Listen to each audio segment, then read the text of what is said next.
Hello అందరికి ఎట్లున్నారు మంచిగా ఉన్నారా? లాస్ట్ వీడియోలో అయితే నేను చెప్పాను కదా నా బర్త్డేని అయితే ఇంకొంచెం బెటర్గా సెలబ్రేట్ చేసుకుందాం అనుకుంటున్నా అని. ఫుల్ వీడియో చూసేయండి స్కిప్ చేయకుండా. పొద్దున్నే లేచి భద్రకాళి టెంపుల్కి అయితే వెళ్ళిన. కృష్ణుని దర్శించుకొని పక్కన చెరువు కూడా చూద్దాం అనుకున్నా, కానీ చెరువు అయితే కనబడలేదు, కన్స్ట్రక్షన్లు ఉన్నది. అమ్మవారిని అయితే దర్శించుకొని బయటకు వచ్చేసాం.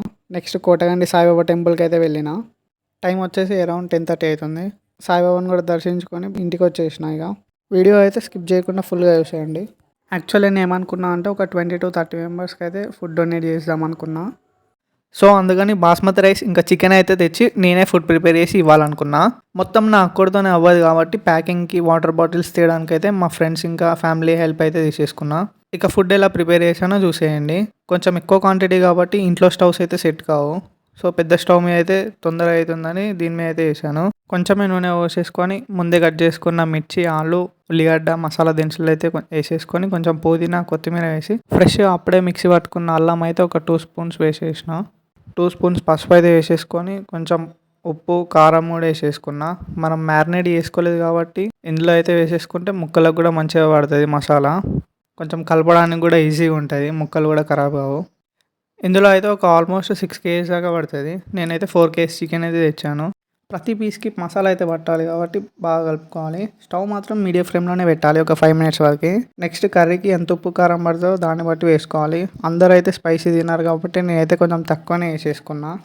గ్రేవీ కొంచెం చిక్కగా ఉండాలి కాబట్టి నేను మొత్తం వాటర్తోనే కాకుండా కొంచెం పెరుగు యాడ్ చేసిన. గ్రేవీ కొంచెం మంచిగా చిక్కగా వస్తుంది అన్నమాట. మీడియం ఫ్లేమ్లోనే ఒక 10 minutes అయితే మూత పెట్టేసుకుంటే పీసెస్కి మసాలా మంచిగా పట్టుకొని టేస్ట్ బాగుంటుంది. ఒక 10 minutes తర్వాత మూత అయితే తీసేసుకొని ఇప్పుడు కావాల్సినంత వాటర్ అయితే పోసేసుకోవాలి. నేనైతే ఒక 2 liters వాటర్ అయితే పోసిన ఇందులో. ఒకసారి బాగా కలుపుకొని మంచిగా ఒక 15 minutes హై ఫ్లేమ్లో పెట్టాలి. ఇక రైస్ని 30 minutes బిఫోర్ నేను కడిగి పెట్టుకున్నా కాబట్టి మంచిగా అవుతుంది. ఒక 15 minutes తర్వాత అయితే స్టవ్ బంద్ చేసుకొని పైన కొంచెం మసాలా, కొత్తిమీర వేసేసుకొని మూత పెట్టేసుకొని పక్క పెట్టేసిన.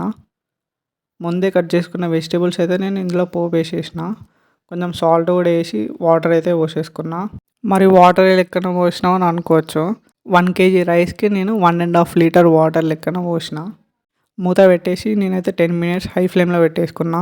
వాటర్ అయితే బాగా మసులుతున్నప్పుడు ముందే నానబెట్టుకున్న రైస్ని అయితే ఇందులో వేసేసిన. డైరెక్ట్ మూత పెట్టకుండా ఒక 2 minutes అయితే రైస్ని కలుపుకోవాలి. ఒక లెవెల్లో అయితే వేసేసుకొని ఇప్పుడు మూత పెట్టాలి. ఎగ్జాక్ట్ ఒక 8 minutes హై ఫ్లేమ్లో పెట్టేసుకొని 5 minutes లో ఫ్లేమ్లో పెట్టేసుకుంటే రైస్ అయితే మంచిగా పొడి పొడిగా అవుతుంది.